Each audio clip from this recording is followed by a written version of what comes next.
2020 Chevy Silverado. So in this accident in a body shop, and they could run this. Let's go over a topic of recovering. It's 57 degrees out right now, and it's 10 a.m. It was down, this vehicle was sitting here overnight, and I think it was 45 degrees last night, and this vehicle is still really cool to the touch. It's cooler than the 57 degrees right now. Now, if this wasn't a front-end accident where for some reason they could not warm up the engine, they could not run it or anything like that, and you put it on a standard recovery machine, this would be a 2-hour recovery, if not longer, that 2.5-hour recovery. Literally, the receiver iced up, the bottom tubes here, I didn't catch this because I was doing other things, this iced up here, it iced up here. The bottom line turned to ice. This is still icy right now. You can actually see the water on it. This all iced up right here on this line.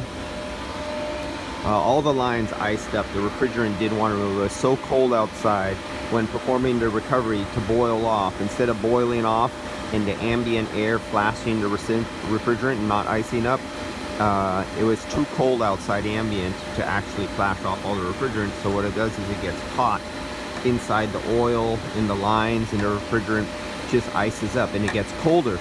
And as it ices up, ice is an insulation and actually impedes the flow of heat from the ambient air through the layer of ice or the frost on there, and it slows down the process. So you can see I'm down to 850 microns right there. But when turning it off, it takes more than 15 minutes for it to flash off and tell you that the refrigerant recovery. The new procedure on the machines say they stop their recovery when they hit 15 inches of mercury, negative, minus on vacuum, shut off, and then watch for a vacuum rise. If the vacuum falls, which means increases in pressure, the machine will turn back on, knowing that the refrigerant has not all been removed. And this is an EPA thing to stop venting and recovering all the refrigerant. But the problem is that when it's this cold, the refrigerant trapped in the evaporator, the condenser, and all the low parts, the machine will keep returning back on unless it's really cold in a shop, like this is an unheated shop, and we start getting towards the 30s and 40s. One of two things happen. It gets cold enough and it's not hot enough that it stops rising. There's still several ounces of refrigerant trapped in the system, but yet it still stays below 15 inches of vacuum, and it says it's okay. So the body shop opens it, air rushes into the system, flashes off into water, turns into water, grossly contaminating all the PEG oil or ester oil. And there's still several ounces of refrigerant that get lost every time they do a event.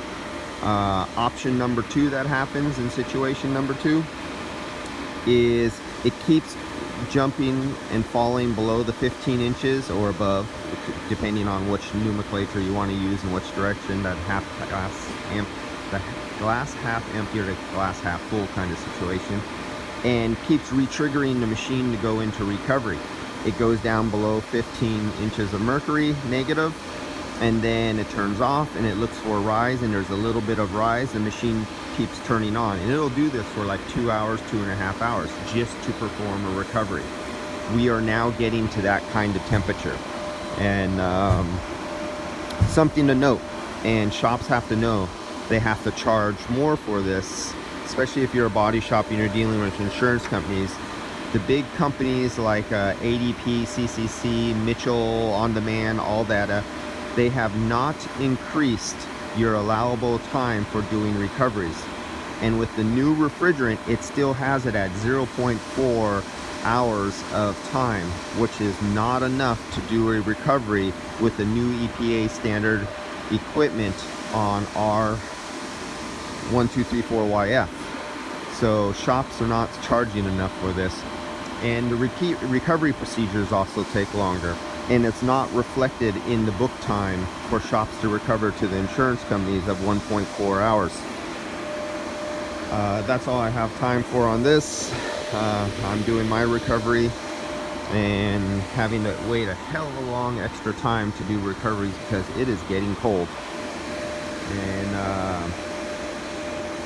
yeah, that's the big deal here is we have to notify and push as shops towards the manufacturers who do the software for estimating the software, that on all these new equipment, more allotable time is needed for recovery, and an extra tenth or two is needed just for that refrigerant identification procedure that is now mandatory in California as of 2018, plus the expense of the equipment.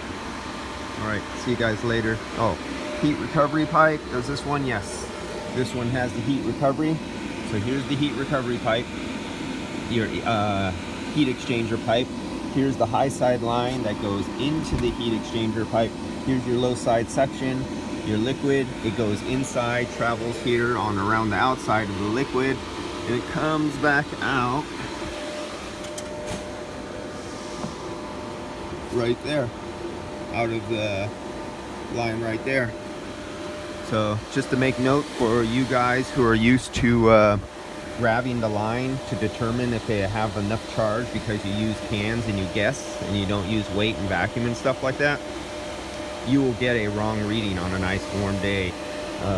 You'll fill it up improperly if you use that method of whether it's cold or not at the pipe. That's it, guys.